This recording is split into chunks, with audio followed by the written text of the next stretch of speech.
nos adentramos hoy en la figura enigmática y profundamente desafiante de U.G. Krishnamurti, un pensador que marcó un antes y un después en la comprensión de la espiritualidad y la existencia humana. Nacido en 1918, su vida se extendió hasta el año 2007, dejando tras de sí un legado de ideas que continúan resonando con una fuerza inusitada. Conocido simplemente como U.G., su nombre se ha convertido en sinónimo de una perspectiva radicalmente diferente sobre la búsqueda de la verdad. No fue un gurú en el sentido tradicional, ni un líder espiritual que ofreciera consuelo o promesas de iluminación. Su rol fue el de un catalizador, un espejo implacable. U.G. se presentó como un pensador y maestro espiritual, aunque él mismo rechazaba vehementemente tales etiquetas. Su enseñanza no buscaba seguidores, sino la disolución de la necesidad de seguir a alguien o algo. Desafió radicalmente las convenciones espirituales tradicionales, despojándolas de su misticismo y artificio. Su enfoque era desprovisto de dogmas, rituales y sistemas, elementos que consideraba meras construcciones mentales. Para U.G., la espiritualidad institucionalizada era una trampa, una forma de perpetuar la ilusión y el sufrimiento. Él no ofrecía un camino, sino la negación de todos ellos. Los pilares de su enseñanza se centraban en la experiencia directa, sin la mediación de conceptos o creencias. Invitaba a una confrontación brutal con la realidad tal como es, despojada de las interpretaciones que la mente impone. Esta aproximación era su única guía. Su propósito fundamental era la búsqueda de la liberación del sufrimiento, pero no a través de métodos convencionales.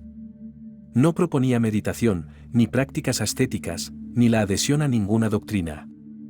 Su vía era la comprensión de la naturaleza de la mente, el origen mismo de nuestra aflicción. Para U.G., el sufrimiento no era una condición inherente a la existencia, sino una creación de la mente humana. Al desentrañar los mecanismos de esta, se abría la posibilidad de una libertad genuina. Esta perspectiva, aunque simple en su enunciado, es profundamente compleja en su implicación. Su mensaje era una invitación a mirar hacia adentro, no para encontrar respuestas preestablecidas, sino para desmantelar las estructuras que nos impiden ver con claridad. Era un llamado a la autenticidad radical, sin adornos ni autoengaños. La filosofía de vida de U.G. se basaba en la negación de cualquier sistema o método para la iluminación, la felicidad o la verdad. Para él, la búsqueda misma era el problema, no la solución. Esta postura lo diferenciaba de casi todos los maestros espirituales. Sostenía que la búsqueda de la verdad, la felicidad o la liberación es una trampa, una ilusión perpetuada por la mente. Creía que esta búsqueda nos mantiene en un ciclo interminable de insatisfacción, siempre persiguiendo algo que está fuera de nuestro alcance. Esta búsqueda, paradójicamente, perpetúa el sufrimiento al mantenernos en un estado de anhelo constante. Al desear ser algo más de lo que somos, nos negamos la posibilidad de experimentar la plenitud del presente. La mente nos engaña con promesas futuras. Para U.G., la mente, con su actividad constante de pensamiento, es la raíz de todos los problemas humanos. No es una herramienta para la liberación, sino la fuente de nuestra esclavitud. Esta afirmación es central en su pensamiento. La mente, según U.G., es fundamentalmente un mecanismo de supervivencia, diseñado para operar en el mundo físico. Su función principal es protegernos y ayudarnos a navegar la realidad, no a trascenderla. Es una herramienta biológica, no espiritual. Esta mente crea una imagen de sí misma y del mundo, una narrativa que tomamos por la realidad. Construye identidades, creencias y expectativas que nos alejan de la experiencia directa. Vivimos en una prisión de conceptos. Al hacerlo, nos separa de la realidad tal como es, sin filtros ni interpretaciones. La mente interpone un velo entre nosotros y la existencia, impidiéndonos ver la verdad desnuda. Esta separación es la causa de nuestra angustia. U.G. no proponía destruir la mente, sino comprender su funcionamiento y su lugar. Al entender que es un mecanismo de supervivencia, podemos dejar de atribuirle un poder que no tiene sobre nuestra experiencia de la realidad. El estilo de U.G. era un lenguaje directo y provocador, diseñado para sacudir al oyente de su complacencia. No buscaba agradar ni consolar, sino confrontar. Su discurso era una bofetada a las ilusiones. No ofrecía soluciones, ni recetas para la felicidad o la iluminación. Su propósito no era dar respuestas, sino desmantelar las preguntas mismas. Creía que las soluciones prefabricadas solo perpetúan la dependencia. Buscaba despertar a las personas de la ilusión de la mente, de la creencia de que hay algo que lograr o en lo que convertirse. Este despertar no era un estado místico, sino una comprensión brutal de la realidad. El objetivo de este despertar era la disolución de la necesidad de buscar, de la constante persecución de algo más allá de lo que ya es. La búsqueda es una actividad de la mente que nos mantiene en un ciclo sin fin. También buscaba el despertar de la necesidad de convertirse en algo diferente de lo que uno ya es. La idea de mejora personal o espiritual era, para Uge, una trampa que nos aleja de nuestra verdadera naturaleza. Animaba a cuestionar todo, sin excepción, especialmente las creencias más arraigadas y los dogmas espirituales. La duda radical era su herramienta para la liberación. Nada debía ser aceptado sin examen. Desafiaba las creencias, tanto las personales como las colectivas, que nos impiden ver la realidad con claridad. Creía que las creencias son barreras que nos separan de la experiencia directa y auténtica. Finalmente, animaba a vivir sin expectativas, sin la carga de lo que debería ser o lo que se espera de nosotros. La vida, para Uge, debía ser vivida momento a momento, sin la interferencia de un futuro imaginado. Entre sus frases más famosas, resuenan con particular fuerza: no hay nada que entender y no hay nada que hacer. Estas sentencias, aparentemente nihilistas, encierran la esencia de su mensaje. No hay nada que entender desafía la premisa fundamental de la búsqueda intelectual o espiritual. Sugiere que la verdad no es un concepto que pueda ser aprehendido por la mente, sino una experiencia directa. No hay nada que hacer es una negación de la acción intencional dirigida hacia un fin espiritual. Implica que cualquier esfuerzo por alcanzar un estado particular es contraproducente, ya que refuerza la idea de una carencia.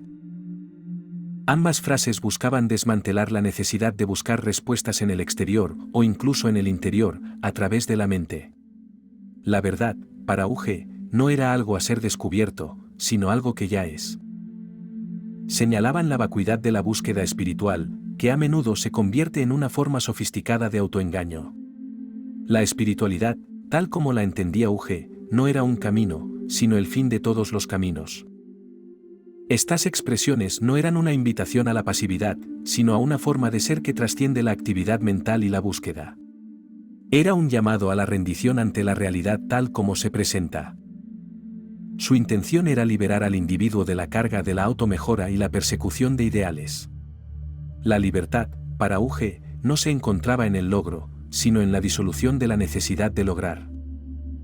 Uge veía a la mente como un instrumento de supervivencia, una herramienta biológica desarrollada a lo largo de la evolución. Su función principal es la de procesar información para asegurar la continuidad de la especie. Consideraba la mente un mecanismo biológico, no una entidad espiritual o metafísica. Operaba en base a la memoria y la experiencia, acumulando datos para predecir y reaccionar ante el entorno. La mente, al intentar comprenderse a sí misma, se enreda en un ciclo interminable de pensamiento y sufrimiento. Este autoanálisis constante solo refuerza su propia existencia y sus limitaciones. Este ciclo se perpetúa porque la mente busca soluciones dentro de su propio marco de referencia, sin poder trascenderlo. Es como un pez que intenta entender el océano desde dentro del agua. El camino hacia la libertad, según Uge, no pasaba por la meditación o el control de la mente, sino por una desconexión de ella. Esta desconexión no era un acto voluntario, sino una consecuencia de la comprensión. Esta comprensión de su naturaleza, de su funcionamiento puramente biológico y mecánico, es lo que permite que su influencia disminuya. Al verla como lo que es, su poder sobre nosotros se disipa. No se trata de silenciar la mente, sino de dejar de identificarse con sus contenidos y sus procesos. Cuando la mente deja de ser yo, su tiranía sobre la experiencia se desvanece. La libertad, entonces, no es un estado mental, sino la ausencia de la mente como centro de la experiencia.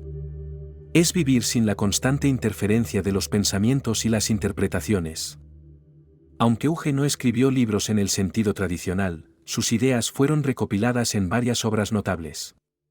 Estos textos son transcripciones de sus conversaciones y entrevistas con aquellos que lo buscaron. Entre los títulos más conocidos se encuentran The Mystic of Enlightenment y Mind is a Myth. Estas obras ofrecen una ventana directa a su pensamiento, sin filtros ni interpretaciones secundarias. The Mystic of Enlightenment desmitifica la búsqueda espiritual, exponiendo sus trampas y autoengaños. Es una crítica mordaz a la industria de la iluminación y sus promesas vacías. Mind is a Myth profundiza en su visión de la mente como un mecanismo biológico, despojándola de cualquier connotación espiritual. Argumenta que la mente es la fuente de nuestra ilusión y sufrimiento. El formato de estas obras, transcripciones de diálogos, permite que sus ideas se presenten con una claridad e intensidad únicas. Es como escuchar a Uge hablar directamente, sin intermediarios. Exploran sus ideas con una franqueza brutal, sin concesiones a la sensibilidad del lector. Su lenguaje es a menudo chocante, pero siempre con el propósito de desmantelar las ilusiones. Estas publicaciones no son manuales de autoayuda, sino detonantes para la reflexión profunda. No ofrecen consuelo, sino una confrontación directa con la realidad de nuestra existencia. Son un testimonio de su enfoque radical y su negativa a comprometer su visión. Para aquellos dispuestos a escuchar, ofrecen una perspectiva liberadora, aunque a menudo incómoda. Uge Krishnamurti no ofrecía un camino, ni un sistema, ni una doctrina a seguir. Su propuesta era la negación de todos ellos, una invitación a la disolución de la búsqueda misma. Su legado reside en su radicalidad, en su desafío a las estructuras establecidas del pensamiento espiritual y psicológico. No buscaba reformar, sino desmantelar. Su invitación era a la desidentificación con la mente, a reconocer que no somos nuestros pensamientos ni nuestras emociones. Esta desidentificación es el primer paso hacia la libertad. Proponía una experiencia directa de la vida, sin la mediación de conceptos, creencias o expectativas. Vivir el momento presente tal como es, sin la carga del pasado o la anticipación del futuro.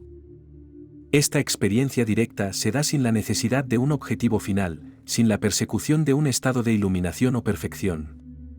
La vida es el fin en sí misma, no un medio para algo más. Su insistencia en la libertad individual como la única verdad posible es el corazón de su mensaje. Esta libertad no es una elección, sino una consecuencia de ver la realidad sin distorsiones. Uge nos confronta con la posibilidad de una existencia liberada de la tiranía de la mente y sus construcciones. Una vida vivida en la plenitud del presente, sin la carga de la búsqueda. Su legado es un recordatorio constante de que la verdad no se encuentra en los libros, ni en los gurús, ni en las prácticas, sino en la disolución de la ilusión que nos impide verla.